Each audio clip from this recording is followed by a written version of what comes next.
Hello and welcome. Hope everyone's doing good. I am all good in the hood.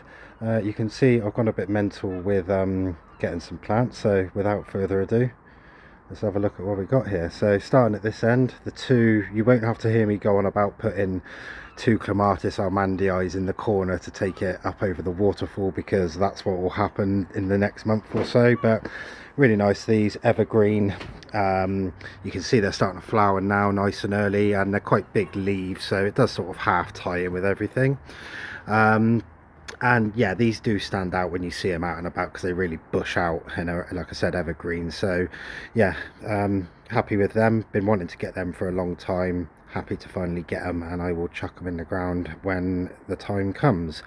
So they were 20 quid each, were they? Yeah, 20 quid each. You know, I probably could have saved a quid here and there, but yeah, I'm one of them, quite impulsive, if you can't tell by the rack of plants I've got. So next one along is a Passionflower. Fairly standard, again probably 20 quid, give or take a quid.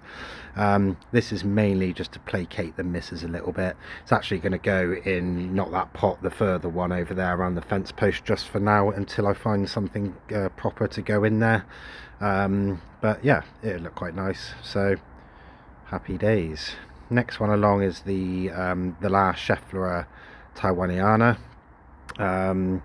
This was either 40 or 50 quid, I can't remember, something like that. But again, these look great. So yeah, you may have noticed that in the last video, right at the back there next to that white coil, you can just see there's a small plant in there in place where the tetrapanax was. I've taken these bananas out. There's another one in this middle bed, and then in the last week I've just put one into the left of that brown Dixia, where the brown fronds are on the Dicksonia. You can just see it above the bench there.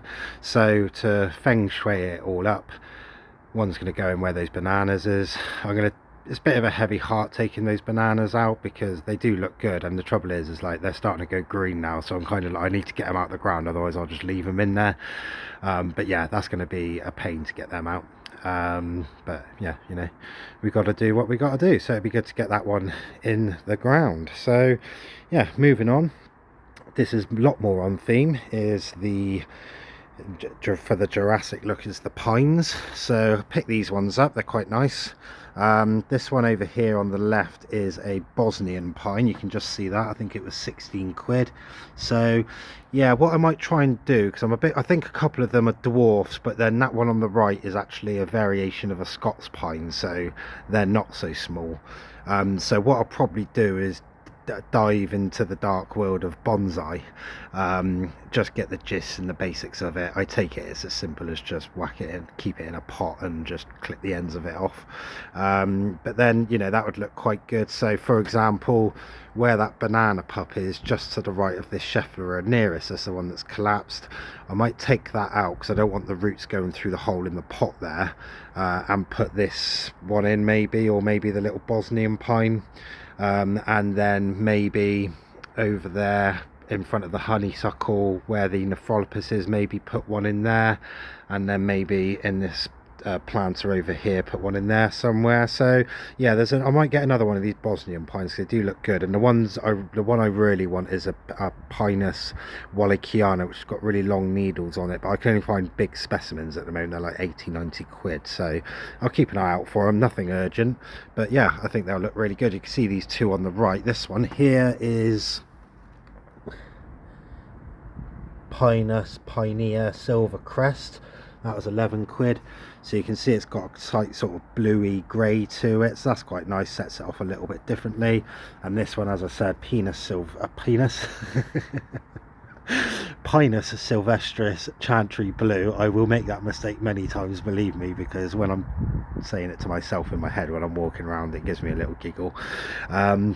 So yeah, that's like a bluey one as well, so they tie in quite nice. So we'll find some places for them. So yeah, happy with them, getting the pines on the go. And the good thing about the pines is I mentioned in the last video with the death of the Nephrolepis, for the most part, that it's a struggle to find ferns for the full sun.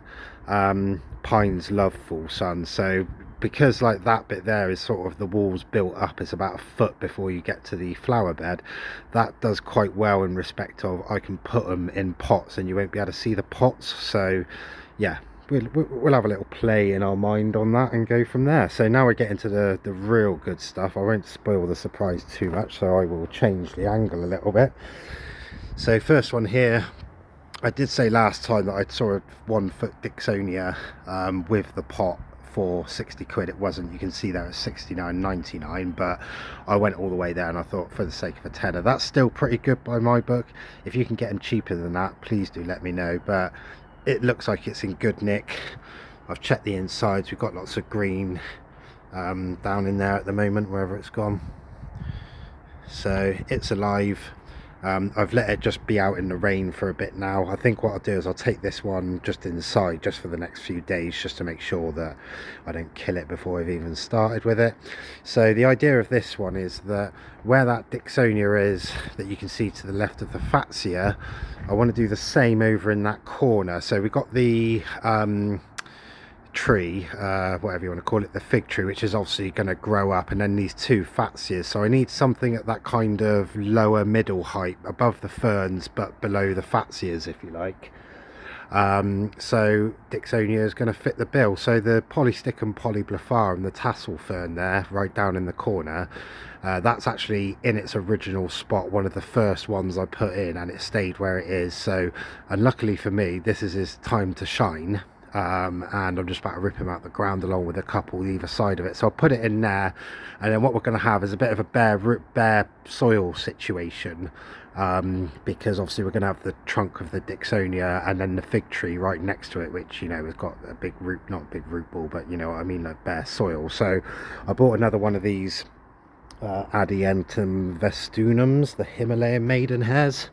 I've got one that hasn't died. I did kill 2 of them before, but it seems to like it on the floor over there. So as long as I keep them out the wind, I think it'll do all right.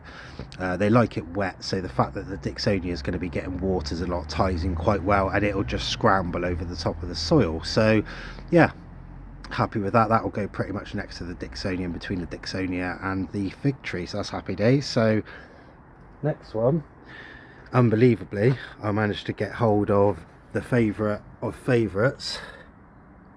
I'll just let you have a look at that. That's the Lophosoria Quadripinnata.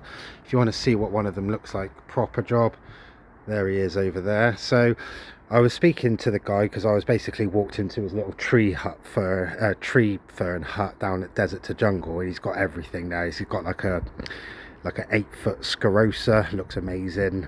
Got Dicksonia fibrosas, got Cyathea diabelta, Cyathea medullaris. He's got everything, but he's quite not picky, but he's not going to sell some of the only Cyathea medullaris ones, the black tree ferns, just to anyone. He wants to know they're going to go to a good home. And what he was saying with these is, because he gets asked quite a lot, and I get asked quite a lot about them, is that he doesn't like to sell them online this early in the year, because as you can see, this is all scraggly from where it's been in the thing, and if you've paid £120 for that, which I did, and that thing turns up, you're going to be a little bit underwhelmed and stuff like that. But obviously the flush hasn't come out yet, so if we have a look down, you can just see it's all starting to come up. So by the end of the year, it's going to look like that, and that's when he'll ship them, if you see what I mean. So if you want one of them, you can't find any anywhere else, take a trip to Taunton basically and have a word with him. He may sell you one, but I know he was saying he's got a big delivery to the National Natural History Museum in London. He's got about 10 he's got to send off, so he wants to make sure that the cuttings he's got or something like that are taken before he does something like that. So yeah, beauty. So this one here is gonna go, so we've got this, it lends itself well to in this bed, because it will take full sun, it will take wind, and it will take frost to a degree.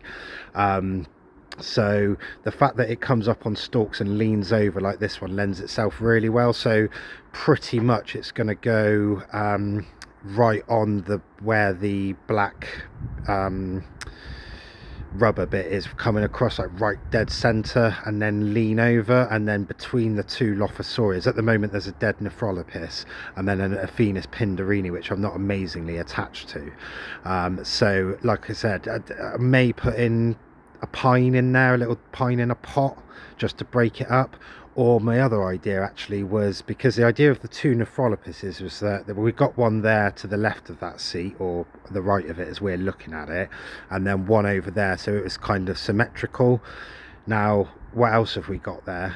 That camellia. So I may put another camellia over there, and then that ties that up quite nice. And I may even put pine, and you know, like that little Bosnian pine. If I was to shove that where the nephrolopus is, have the camellia there, put a camellia over there marrying up with this one on the right, and then put a little Bosnian pine in a pot, and then the like I said, the Lophosoria, where you can just see those Atrata fronds pointing up towards the grey bucket, then the Lomatia ferruginea, Clematis Armandii in the corner to climb up over to the waterfall, and then the Schefflera Taiwaniana where the bananas is, and then I can just sort of backfill a few plants as well, depending how well that honeysuckle does go in mental, which we pray it does.